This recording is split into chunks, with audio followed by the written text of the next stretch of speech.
você sentir. E fala assim, o que sentimento na palestra de hoje, né? Então, o que é importante que você sentir? Nós possamos realmente, como se fosse uma prece, né? Vamos cantar as melodias da música como se fosse uma prece, né? Colocar nosso sentimento. E com certeza nós vamos auxiliar muita gente. E observem como vocês chegaram aqui. Observe agora, através da música que vocês estão cantando, nós vamos melhorando naturalmente. Chama-se astral. Né? Nosso astral, nossa aura vai se equilibrando e melhorando dentro da harmonização. Então, tudo depende de nós. Nós podemos, se quisermos transformar muita coisa. Vamos lá?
E dando continuidade, então, nós vamos chamar a nossa companheira, Karina, que com muito carinho aceitou o nosso convite.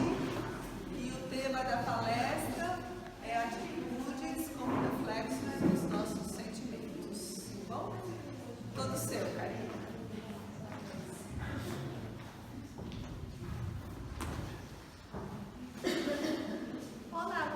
noite. Gente, o tema da nossa palestra é atitudes como reflexo dos sentimentos. Mas antes da gente falar de atitudes e de sentimentos, a gente vai ter que falar aonde tudo começa. E tudo começa no nosso pensamento. É lá que vão nascer os nossos sentimentos e as nossas atitudes. O mundo é fruto do pensamento divino, do pensamento de Deus. Então tudo começa no nosso pensamento. Lá no livro Atitudes Renovadas, da Joana de Ângeles, com a psicografia do Divaldo Franco, ela vai dizer que cada comportamento mental possui o seu correspondente emocional que culmina em somatização específica. O que isso significa? Que o nosso sentimento gera o correspondente emocional, que são os nossos sentimentos, que depois vão se somatizar, vão se transformar em atitudes, em ações na nossa vida. Ninguém vive sem pensar. Quando a gente fala, eu não vou pensar em nada, já pensou? Ninguém vive sem pensar. Os estudos indicam que, em média, uma pessoa saudável tem 95 mil pensamentos em 24 horas. Então, no dia, nós temos, em média, 95 mil pensamentos. É muito pensamento, né?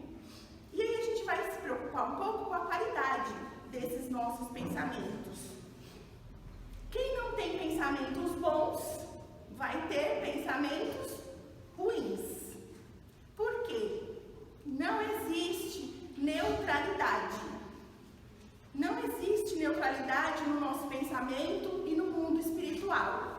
Ou se a gente não está pensando em algo positivo, em algo que agregue algum valor, alguma qualidade, a gente está pensando em algo negativo, que não vai gerar nada de bom. Não existe neutro. Nós nunca estamos neutros. Então, se a gente não tiver com um pensamento bom, estamos com um pensamento ruim. Porque, como diz o Livro dos Espíritos, não fazer o bem já é um mal. Então, se a gente não está fazendo o bem, já é um mau pensamento. E como se constroem os nossos pensamentos, do ponto de vista da doutrina espírita? Todos nós trazemos vícios, e condutas um pouco primitivas, um pouco equivocadas das nossas experiências anteriores, das nossas vidas passadas. A gente traz alguns vícios, e alguns comportamentos que são um pouco inadequados. E esses comportamentos inadequados que a gente trouxe das nossas existências passadas, eles são responsáveis pelas nossas velhas construções mentais, que estão lá no nosso pensamento. E o que acontece, com essas velhas construções mentais? São elas que nos prejudicam, na nossa encarnação atual. E a nossa tarefa é transformar essas velhas construções que a gente trouxe das nossas vidas passadas, onde a gente tinha vícios, e condutas que não eram muito boas, transformar o nosso pensamento, porque a partir do momento que a gente consegue transformar o nosso pensamento, nós vamos sublimar o sentimento e isso vai se transportar para as nossas ações, para as nossas atitudes do dia a dia. Joana de Ângeles vai dizer nesse livro que nós somos aquilo que nós cultivamos no nosso pensamento. Então, literalmente, nós somos aquilo que nós pensamos. E se nós não temos pensamentos tão bons, se nós temos pensamentos negativos, o que a gente tem que fazer para modificar os nossos hábitos? Porque todos nós temos hábitos, nós vivemos de hábitos. Quem não tem bons hábitos tem maus hábitos, mas ninguém vive sem ter hábitos. Então, como a gente modifica o nosso hábito de pensar? Joana de Ângeles vai dar 4 dicas para que a gente consiga transformar o nosso pensamento, para que ele seja sempre mais saudável, mais adequado, que promova a nossa felicidade, e a nossa evolução enquanto espíritos imortais. Ela vai dizer assim: primeira sugestão é cultivar ideias saudáveis. E o que são ideias saudáveis? Ideias que promovem o progresso, o nosso progresso, o progresso das outras pessoas. cultivar ideias saudáveis. Não ficar pensando em coisa ruim, não ficar pensando em doença, não ficar pensando em tragédia, né? Ficar pensando em desgraça o tempo todo. Isso não quer dizer que a gente vai ser alienado, né? Vai viver num mundo de Bob, onde tudo é lindo e fantástico. Não é isso. É a gente fazer esse pensamento, essa mudança consciente. Apesar das dificuldades, nós mantermos o pensamento positivo. Então não é uma alienação. Ai, tudo é lindo, vou tampar o olho, não estou vendo nada. Né? Não é uma alienação. É conscientemente escolher um pensamento positivo mesmo numa situação difícil, né? Uma situação desafiadora. Depois ela sugere leituras sadias. Leituras sadias. Leia bons livros. A doutrina espírita está cheia de bons livros. A literatura mundial também está cheia de bons livros. Então, a gente precisa fazer essa leitura saudável. Não só ler notícia ruim, não ficar lendo revista de fofoca, gente, né? Leia algo que vá acrescentar, que vocês vão aprender alguma coisa útil, né? Não da vida dos outros, né? Alguma coisa que seja útil. Depois, ela dá uma sugestão sobre conversações úteis. Também é muito difícil para a gente na Terra ter conversações úteis, né? Por quê? A gente começa bem a conversa, daqui a pouco derrapa para a maledicência, daqui a pouco derrapa para a difamação, né? Muito difícil a gente ter uma conversa do começo ao fim que seja útil, e que seja saudável, né? Sem desviar para falar mal do vizinho, falar mal do familiar. Isso a gente precisa evitar. Então, tentar sempre ter uma conversação útil. E o último item que ela apresenta é a convivência saudável. Conviver de forma saudável com todo mundo. Nós vamos amar todo mundo? Não. Se a gente amasse todo mundo, não estava na Terra, né? Já era anjinho, já estava em outro plano. Então, a gente precisa aprender a conviver de forma saudável com todas as pessoas. Mesmo com aquelas que a gente não gosta, que a gente não tenha muita afinidade. A gente precisa manter o respeito, que é o que vai nos dar essa convivência saudável, né, com o próximo. E se a gente tiver dificuldade em realizar essas atividades, né, cultivar ideia saudável, leitura sadia, conversações úteis e convivência saudável, a gente precisa insistir.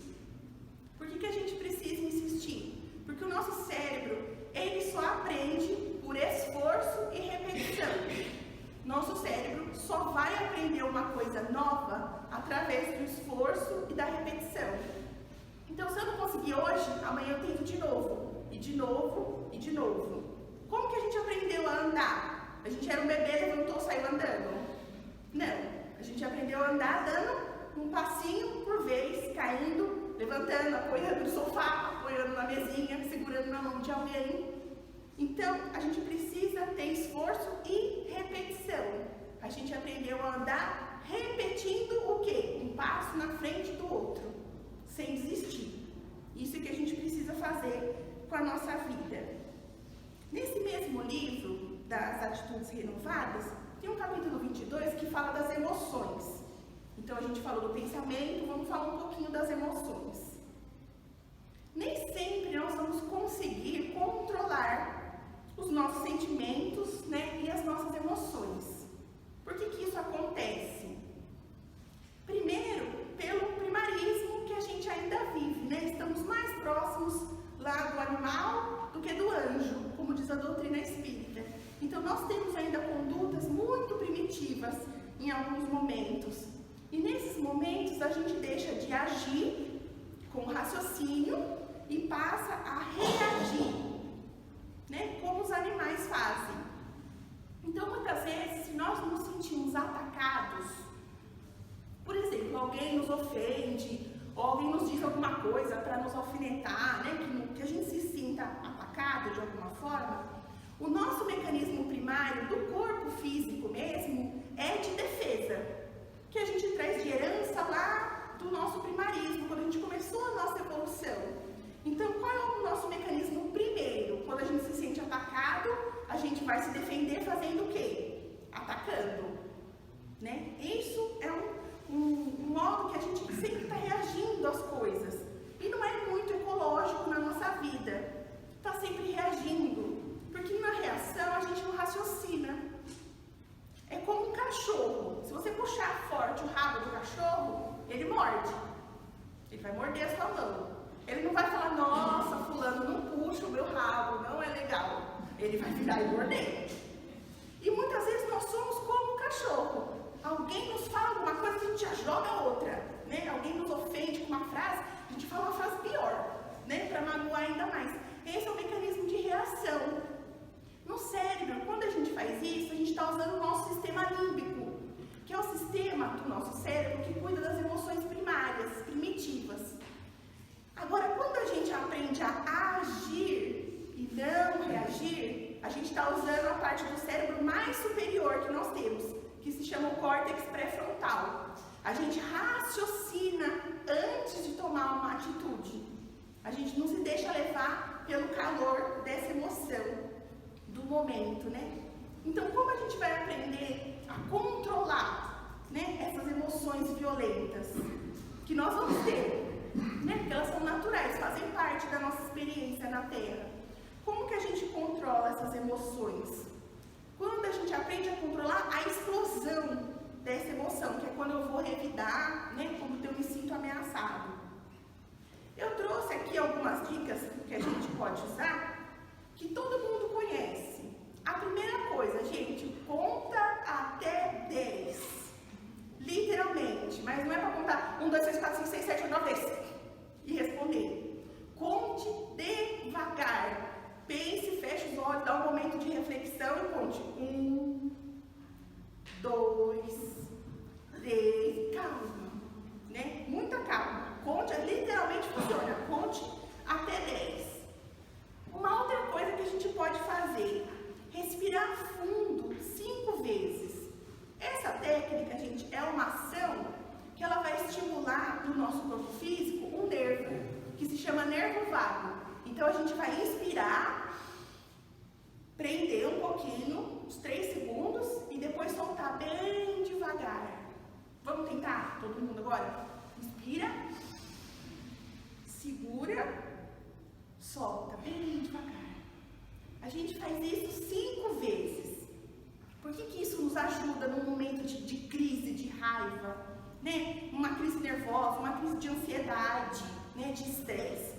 Porque quando a gente faz essa respiração consciente, pelo menos umas 5 vezes, a gente estimula o nervo vago. Esse nervo vago, ele é responsável pelo equilíbrio, pela homeostase do nosso corpo físico. Então, quando a gente estimula esse nervo, o que ele vai fazer? Ele vai controlar todas as nossas funções de equilíbrio. Quando a gente tem uma crise nervosa, né, de raiva, de estresse, uma emoção muito forte, o que acontece no nosso corpo? Aumenta os nossos batimentos cardíacos, a gente sente aquela taquicardia. Muita gente sente o quê? Falta de ar, a respiração fica mais rápida, né? O que acontece com o nosso corpo também? Quando a gente tem essa emoção muito forte de raiva, a gente sofre uma descarga de um hormônio que se chama cortisol. Quando esse hormônio é espalhado pelo nosso corpo, ele desencadeia um monte de reações. E uma delas é que o nosso sangue corre para as partes periféricas do nosso corpo. Então, o sangue corre para os braços e para as pernas. Por quê? É uma reação do nosso corpo que se chama de luta ou fuga. Quando a gente se sente atacado, o nosso corpo, biologicamente, se prepara para o ataque. Mesmo que esse ataque não é físico, pode ser uma agressão verbal, alguém que não está nos ofendendo. E nessa reação, o corpo se prepara para lutar ou fugir. Então, se eu vou ter que lutar com o meu opositor ou fugir, eu preciso de sangue aonde? Nos músculos, para eu poder correr, né, fugir, ou lutar, ter força para enfrentar. E aí o que acontece, gente? O sangue diminui aonde? No cérebro, que é onde a gente raciocina com clareza. Então, se o nosso sangue está todo na parte periférica, fazendo essa respiração, o que acontece? Vai normalizar os nossos batimentos cardíacos, vai normalizar a respiração, o sangue vai voltar para a cabeça. Para quê, gente? Para que a gente possa pensar com clareza e não tomar uma decisão reagindo em uma decisão que talvez nós vamos nos arrepender agora ou mais tarde, né? Às vezes a gente vai ficar arrependido aí por vários séculos. Então é muito bom a gente pensar antes de agir, sempre pensar antes de agir. Joana de Ângeles, nesse mesmo livro, ela vai dizer assim: quando se está com a emoção direcionada ao bem e à evolução moral, o pensamento torna-se edificante e tudo concorre para a ampliação do sentimento nobre. Quando a gente consegue se reequilibrar e ficar com a nossa emoção e o nosso sentimento direcionado para o bem, o nosso pensamento também vai fluir melhor. Ou seja, o nosso pensamento influencia a nossa emoção e a nossa emoção também influencia o nosso pensamento. E tudo vai influenciar as nossas ações, as nossas atitudes. Mas tem um detalhe, né? Muitas vezes, como nós somos espíritos em aprendizado, nesse período que nós estamos, né, de transição lá do átomo até o anjo, né, que nós seremos, muitas vezes as nossas atitudes não condizem com o nosso sentimento. E por que isso acontece? Por que às vezes a gente age de uma maneira que a gente não queria agir, que não estava no nosso sentimento? Porque nós ainda estamos em aprendizado e o erro faz parte de todo o processo educativo do nosso espírito. Eu vou dar um exemplo. Pedro, o apóstolo, amava Jesus profundamente. E ainda assim, ele negou Jesus 3 vezes. 3 vezes perguntaram se ele conhecia Jesus e ele disse que não conhecia. Então eu vou trazer a história de Pedro, que está aqui nesse livro, no Primícias do Reino, que é da Amélia Rodrigues e a psicografia de Divaldo Franco. Aquele era o 3º reencontro com o Mestre desde os funestos acontecimentos em Jerusalém. Pedro estava na Galileia e Jesus já tinha sido crucificado. E era a 3ª vez que eles estavam encontrando Jesus, depois da crucificação. Vocês lembram que Jesus continuou, né, aparecendo ainda para os discípulos um bom tempo depois da crucificação. E Pedro estava na praia, que ele estava trabalhando, e ele viu Jesus num barco, assim ao longe, no mar da Galileia. Ele ficou tão feliz de ver Jesus de novo, que ele não esperou que Jesus chegasse com o barco na areia. Ele se jogou na água, saiu nadando atrás do barquinho de Jesus, de tão contente que ele estava. E Pedro ainda trazia, né, um sofrimento muito grande por ter negado Jesus. Ele não se conformava, né, de na hora do testemunho, ele ter negado Jesus 3 vezes. E aí quando Jesus chega na praia, né, ali na areia do mar da Galileia, ele chama os outros pescadores, os outros discípulos, para jantar, que eles estão com os peixes. E quando está todo mundo sentado, jantando, Jesus olha para Pedro e diz assim: Simão, filho de Jonas, amas-me mais do que a estes? Jesus pergunta na lata para Simão se ele o amava. E aí Pedro responde: sim, Senhor, tu sabes que eu te amo. Apacenta os meus cordeiros. E aí Pedro começa a lembrar, né, tudo que tinha acontecido até aquele momento. Como que ele poderia apacentar ovelhas? Né? Ele não entendeu o que Jesus quis dizer. E aí Jesus olha para ele novamente e pergunta: Simão, filho de Jonas, tu me amas? A interrogação fora levemente assinalada pela tristeza. E aí Pedro olha de novo para Jesus com ansiedade e se pergunta, né? Nossa, mas eu vou ter que repetir? E ele repete: sim, Senhor, tu sabes que eu te amo. Apacenta as minhas ovelhas. E aí ele começou a relembrar novamente o que tinha acontecido e a Amélia Rodrigues descreve assim: imensas as trilhas por onde seguem os pés longes as terras em que se encontram. Sentia-se só, sem forças e triste. Esse era Pedro. Duvidaria o rabi da sua dedicação? E aí Jesus insiste. Simão, filho de Jonas, tu me amas? Senhor, tu sabes tudo. Não pôde dominar as lágrimas espontâneas. Tu sabes que eu te amo, que te dei a vida. Tu que tudo sabes. E aí Jesus responde: apacenta as minhas ovelhas. Vocês percebem que curioso?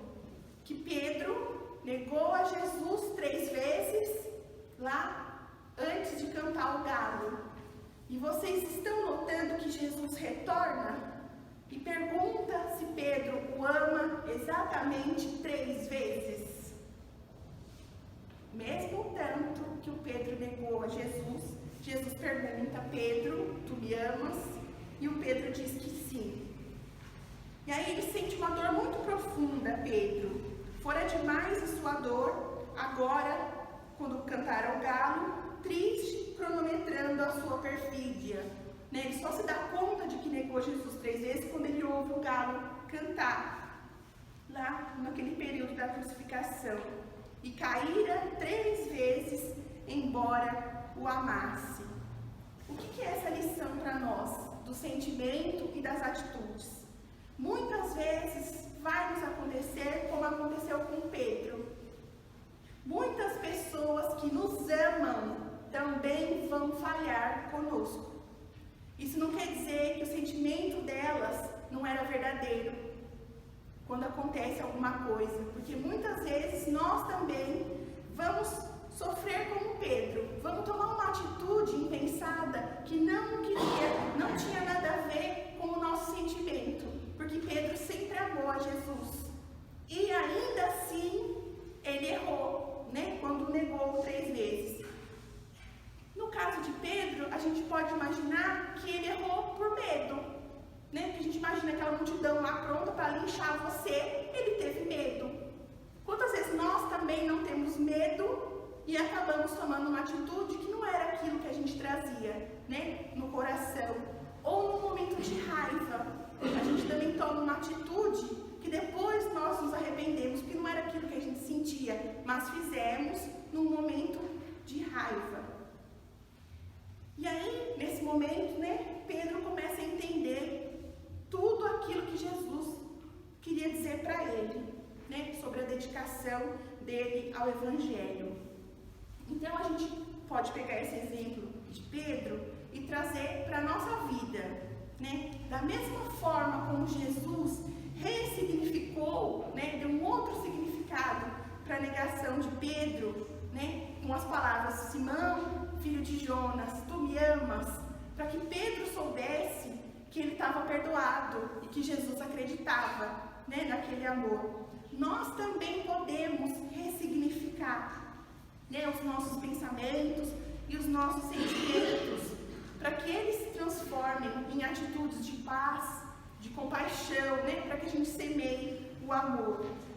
Jesus é o exemplo máximo que nós temos, do controle das emoções e da nobreza das atitudes. Em tudo que Jesus fazia, ele fazia com amor, com benevolência, com compaixão e com misericórdia. Mesmo quando Jesus foi traído, foi humilhado, foi condenado à morte, ele não teve nenhuma emoção negativa. Ele deu em silêncio o seu testemunho, para que nós pudéssemos compreender hoje o seu Evangelho. E eu queria terminar nossa reflexão com um trecho que está no livro Terapêutica de Emergência. É um trecho do espírito Marcelo Ribeiro, que a psicografia é de Divaldo Franco. E ele diz assim: toda causa jaz oculta, todo começo é humilde, o livro precioso forma-se letra a letra, a sinfonia arrebatadora se compõe nota a nota, o poema excelso se declama palavra a palavra, o início é o fundamento,